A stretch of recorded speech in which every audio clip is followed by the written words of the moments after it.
Good evening, boys and girls, and welcome back to another video. If you're new, my name is Lee, aka Rollin Thunder, and in today's video we're going to be talking about COVID-19 and cats.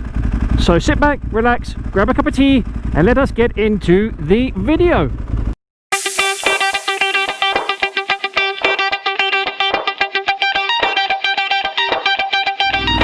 So ladies and gentlemen, how are we all doing? I hope COVID-19 isn't treating you too badly. I hope wherever you are in the world, you're adapting to the latest instalment of stupidity that the government has to throw at us. But the topic of today's video, something very straightforward but also fucking hilarious in my opinion. COVID-19 and cats. Now today in the news, or yesterday, whenever it was, I found out that there's a cat in Surrey that caught COVID-19. After scientists saying for so long that COVID-19 cannot be passed from humans to animals and vice versa, apparently that is now fucking wrong. And I'm not being funny, but if people can catch mad cow disease from infected meat, who's to say they can't catch COVID-19 from infected animals? Whether it be a house pet, whether it be a livestock, whether it be a wild animal, regardless of what it is, surely they should have thought about that. But obviously, as you can imagine, this country and its government and its infinite wisdom never thought that might have been possible. But allow me to change that all for you. Now apparently this the theory is that this cat caught COVID-19 from its owners. Now how true that is, you know, one can only speculate. The theory is that the cat picked up COVID-19 from its owners. And apparently, get this will make you laugh. Apparently, according to newspapers and news reports, that the cat has not transmitted it to any other animals or human beings, both inside the house or outside the house. But my question is this: how the fuck do they know that? If it's a house cat, naturally, obviously, it's going to stay indoors. If it's a fucking outdoors cat, then who's to say it didn't fucking pass it on to someone?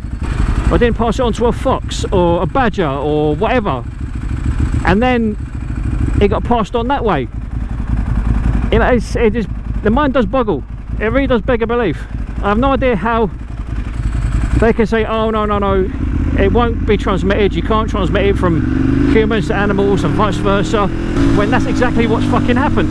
If it's supposedly non-transferable from one species to another, how the fuck did a cat get it? And get this is also one of the things that makes me fucking laugh about the whole entire thing.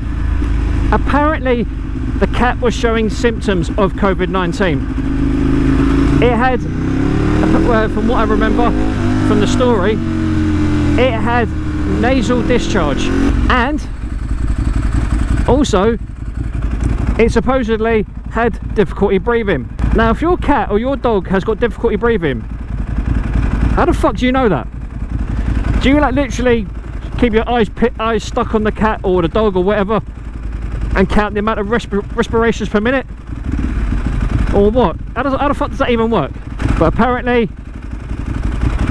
the cat and the owners have apparently made a full recovery, which is obviously good to hear. But I'm just well confused. How the fuck did the cat get it in the first place? We get told by the media, by doctors, by nurses, or not necessarily nurses, but definitely by doctors, and by supposedly, in inverted commas, and I use this term very, very loosely, specialists in their field when it comes to biomedical science and whatever else, that a airborne human respiratory infection or virus is not transferable from human to animal. Well, ladies and gentlemen, that is fucking wrong. The doctors in this country and the specialists that the government hired got it fucking so wrong, it's unreal. And I don't care how much stick and how much backlash I get from this, but thanks to Boris Johnson and his stupid fucking ideas, we're now living in a society where you've got to wear face masks everywhere you go. You've got to sanitize your hands everywhere you go. You can't leave your house without a fucking mask in your hand or on your face. You can't go shopping. You can't go to the pub without having a mask on. You can't can't go visit mates. You've got to stay within your own personal, you know, household bubble, or whatever the fuck it is. It's like, dude, seriously, what in fuck's name is going on with this country? Thanks to this, you know, really blasé way of thinking, even Spain's gone into lockdown again. So if you were thinking about going to Spain for your holidays, forget it. Seriously, just straight up fucking forget it. You're not going to be able to get into that country. And this is a funny thing as well that I found out. There's this thing now where you have to quarantine for 14 days before you leave or after you get back, or whatever it is. And apparently, my missus told me this. She read on the news, or saw on the news, should I say, sorry, that if you don't self-isolate for 14 days, either before you come back or after you come back, or whatever it fucking is, you will be forcibly put into isolation for 2 weeks. So if you're one of these people that's a bit anti-government, and you're like, nah, fuck you, bruv, I'm not going to isolation, I'm not isolating for 2 weeks, no, fuck you, you, my friends, will be the ones that get picked up at the airport by security or whoever, and you will be detained for 2 weeks in a in inverted commas isolation camp. And yes, I said isolation camp, because that's basically what it is. And I'm not being funny, but if you're going to Spain or Italy especially, or wherever where Covid-19 was a big problem, then you lot are only making things more difficult for yourselves when you come back. You're going to be making yourselves more at risk.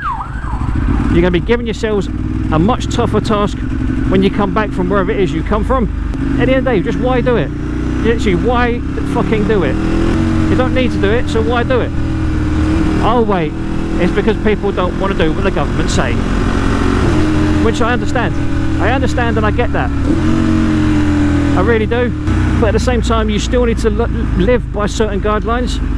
If there's rules in place so you don't become ill or you don't end up losing your life to Covid-19, then why the fuck aren't you doing it? It's pretty self-explanatory. There's a reason why they put the guidelines in place. There are reasons why you have to wear a face mask. There are reasons why you have to sanitize your fucking hands. And there's no two ways about it. They are there for a fucking reason. In some cases, what that reason is fucking beyond me. Purely because, with the guidelines being what they are, they're saying that if you don't stick by them, you're going to end up getting a £100 fine. My question is this. Like I said in the previous video, who the fuck is going to enforce it? Because I've already spoken to a couple of police officers about this at my work, and they have said they've got better things to do with their time to enforce £100 fines because people are fucking stupid. And if you're not going to adhere by the guidelines that are put in place by the government, then you are just making the police's job and anyone else's job that little bit more fucking difficult, and it's not necessary. I've had people in my work start whining and bitching about Covid-19, saying it doesn't exist, it's a myth and blah blah blah blah blah. You know, I understand that in a lot of situations, should I say, that people believe, and I also believe this, that a lot of the deaths that have been registered over the last couple of months, in inverted commas, have been COVID related. Now whether that is actually true or not, I don't know. What I do know is that it definitely is a fucking real thing. You know, I've got work colleagues that have had neighbours that have died from it. You know, one of my colleagues at work, she could have picked it up from her then boyfriend's sister. You know, it's a very fucking real thing, people. Even for those who don't really give a shit, it still is a real thing. It scares me, it really does, that the state of humanity at the moment is that people are not listening. We are going to be heading for a second lockdown if we're not careful. And I know people are going to say, oh Lee, you're just being pessimistic, you're this, you're being that, you're blah blah blah blah blah. But it's true. If we don't fucking look after ourselves and each other and do what's necessary, we're going to end up in a worse place than what we are now. We really will. Don't get me wrong, I fucking hate having to live by these rules. But, like I keep saying to people, the more people that adhere to the rules and the guidelines, the quicker that this pandemic will be over with, the quicker we'll be able to get back to normal, the quicker we can all start living our lives again. It really is that simple, people. If you use your brains, use your common sense, you know, use the brains you were born with, do you know what I mean? Just common decency and common sense, you'll get what you need. I don't know what else to say on the subject of that, to be fair. I just don't understand how people can go about their daily lives reading all this shit on the news, reading all this shit in the newspapers, and seeing this stuff on the news and hearing it on the radio, and still having people not give you grief, but just not doing what's being asked of them. I just don't understand it. I actually read somewhere that there's actually these groups or factions, or you know, let's just call them groups, called anti-maskers. I mean, I'm not being funny, but what the fuck is an anti-masker? Is it someone that doesn't like masks? It doesn't like Halloween? Doesn't like Christmas? What is the fucking deal with that? I mean, yeah, okay, you might not want to wear a mask, but if you're told to by the government, and if you don't adhere to the guidelines, you're going to end up with a £100 fine. I don't know about you lot. I personally don't want to lose £100 out of my wages. You know, I don't work hard all month for my wages only for have the government take £100 of it. No. That's not happening. But the fact of the matter remains, simple common sense and listening. That is all it takes to make this fucking COVID-19 thing slowly disappear. Common sense, patience, and learning to follow instructions. It really isn't that difficult. It really isn't. On a side note, if you happen to be in the New Malden area, make sure you go and visit the Burlington Cafe on Burlington Road, run by a lovely lady called Christina. If you go in there, tell them Lee sent you, and make sure you to try the sausage sandwiches and the cheese and ham paninis, because they are fucking banging. Anyway, moving on. Also, on a secondary side note, the MOTOMOUNTS chin mount is still holding on very well. If you guys want or are interested in getting yourself 10% off a mount for your helmet, head over to the website. I'll drop a link in the description and in the video below, and you guys could be entitled to a lovely 10% discount using my YouTube name, Rollin Thunder. So if you use Rollin Thunder, all in one word in capitals, on the MOTOMOUNTS website, you will get 10% off. So if you want to join the MOTOMOUNTS gang, head over to MOTOMOUNTS, and that website again is www.motomounts, which is motomounts.co.nz, and that's N for November, Z for zebra. And I will put the discount code again in the description, so you guys can grab yourself a lovely bit of discount. But anyway, moving on. Also, ladies and gents, I just want to thank everyone for your continued support for the channel, both on YouTube and on Instagram. The support is greatly appreciated, as always. We've just passed 3,700 subscribers. We've just got ourselves monetized as well. So go us, go me, whatever you want to call it. Go the channel, go woohoo, and all that good stuff. And woohoo and business. Also, future plans for the channel, or future plans for the bike at least.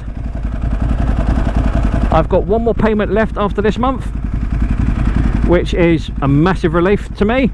So come the 28th of August, ladies and gentlemen, boys and girls, three big doggies.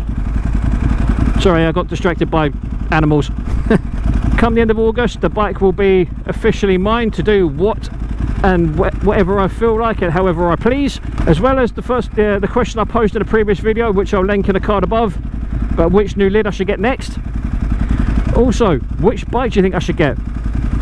Do you think I should get another Ducati? Do you think I should get an R1? Do you think I should get a Honda Fireblade or an S1000RR? All these questions and more will be answered in the coming videos. I'm also hoping to get a few more test rides in, so that I can make myself a more informed choice. Also, I'm considering getting a Super Naked at some point. As to what that Super Naked will be, again, remains to be seen. The question is, what do you think will suit me best? I love the V4 sound of the Tuono V4 from Aprilia, but I also love the fucking insane amount of power and the insane sound that the KTM Super Duke 1290R has. Naturally, I do need to test ride them before I make a choice, and hopefully, with any luck, for some help from my good friends at P&H Motorcycles in Crawley, I'll be able to get that done. Because after seeing a couple of videos of Lamb Chops, did a video on the 2020 KTM 1290 Super Duke and the Ducati V4 Street Fighter, getting a naked bike may not be such a bad idea for me.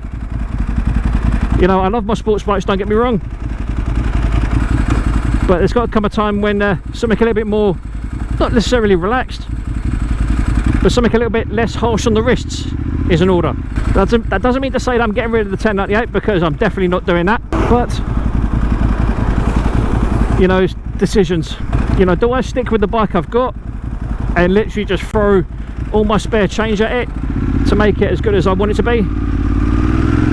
Do I save up the money and put it towards another bike? Or do I just carry on the way I am? Stick with the 1098, send it away to be serviced in the winter, make sure she's in perfect working order for the following spring, and just live like that. If I could, I would, but as a biker, and for all you guys that follow the channel that are bikers as well, you know just as well as I do, being off a bike, whether it be for a week or a month or a year, being off a bike for any length of time, it kills me. It really does. Like I said, the 1098 ain't going nowhere. She is staying forever. Well, for as long as I can ride her anyway. But anyway, that's enough of me waffling on. So once again, boys and girls, thank you very much for watching. Thank you for sticking around on the channel. And as always, this is Lee, aka Rollin Thunder, saying look after yourselves, look after each other, stay away from Covid-19, be safe on the roads, and as always, adios!